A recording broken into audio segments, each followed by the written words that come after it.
আসসালামু আলাইকুম everyone, welcome to অরিশাস cooking. আজকে আমরা তৈরি করব কই মাছ ভুনা। চলুন কী করে তৈরি করে দেখে নেওয়া যাক। প্রথমে একটি বাটিতে কই মাছগুলোকে নিয়ে নিচ্ছি। কই মাছগুলোকে ভালো করে পরিষ্কার করে গরম পানি দিয়ে ধুয়ে নিয়ে নিয়েছি।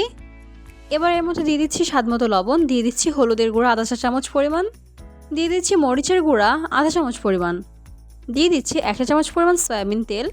এবার সবগুলো উপকরণকে ভালো করে মিশিয়ে আধা ঘন্টার জন্য রেখে দিচ্ছি মাছগুলো ম্যারিনেট করে। এবার মাছগুলোকে রান্না করার জন্য উপকরণগুলো নিয়ে নিচ্ছি মরিচ ফালি করে আধা কাপ পরিমাণ পেঁয়াজ কুচি, নিয়ে নিচ্ছি একটা টমেটো কুচি আর ধনিয়া পাতা কুচি। এবার আধা ঘন্টা পর মাছটাকে ভেজে নিচ্ছি। এইটা ফ্রাইং প্যানে পরিমাণ মতো তেল দিয়ে এর মধ্যে মাছগুলোকে ভালো করে ভেজে নিচ্ছি। মাছগুলোকে একদম কড়া ভাজা করার কোনো প্রয়োজন নেই, হালকা করে ভেজে নিলেই হবে।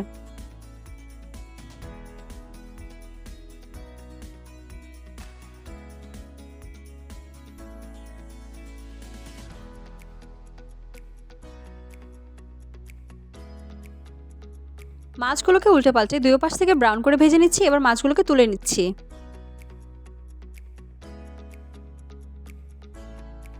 মাছগুলো ভাজা হয়ে গেলে এই তেলেই বাকি উপকরণগুলো দিয়ে দিচ্ছি আধা কাপ পরিমাণ পেঁয়াজ কুচি এবং ভালো করে ভেজে নিচ্ছি।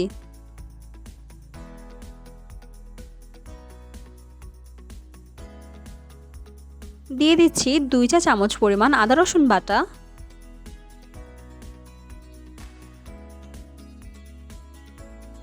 আর দিচ্ছি 2 চা চামচ পরিমাণ শুকনো মরিচ বাটা। আপনারা এই পর্যায়ে শুকনো মরিচের গুঁড়া ব্যবহার করতে পারেন।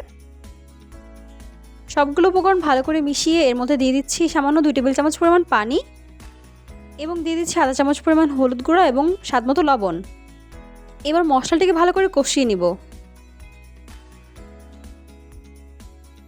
মশলাটি যখন ভালো করে কষানো হয়ে যাবে এবং তেল ছাড়তে শুরু করবে সে পর্যায়ে দিয়ে দিব আগের থেকে কেটে রাখা একটা টমেটো এবং এটিকে ভালো করে রান্না করে নেব।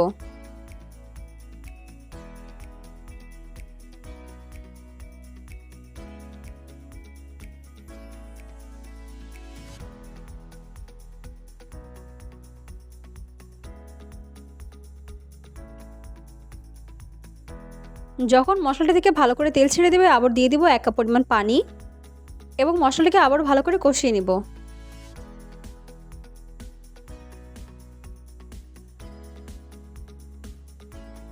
তরকারিতে যখন ভালো করে বলক চলে আসবে এ পর্যায়ে মাছগুলো দিয়ে দিব এবং ঝোলটা একদম মাখা মাখা হওয়া পর্যন্ত এটিকে রান্না করে নেব।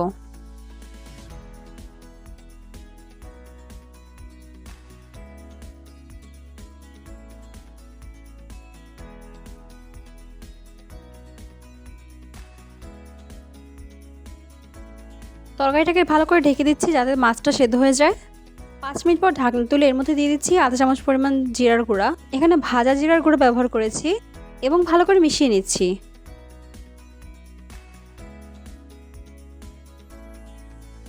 এই পর্যায়ে ফালি করা কাঁচামরিচগুলো দিয়ে দেব এবং দিয়ে দেব 2 টেবিল চামচ পরিমাণ ধনিয়া পাতা কুচি। এবার সবগুলো উপকরণকে হালকা করে নাড়িয়ে নিব। এই তো এ পর্যায়ে আমাদের কই মাছ ভুনা তৈরি। রেসিপিটি কেমন লাগলো অবশ্যই কমেন্ট করে জানাবেন। ভালো লাগলে রেসিপিটি শেয়ার করে দিবেন। আমার চ্যানেলটিকে এখন পর্যন্ত সাবস্ক্রাইব না করে থাকলে অবশ্যই চ্যানেলটি সাবস্ক্রাইব করে দিবেন। Thanks for watching. আল্লাহ হাফেজ।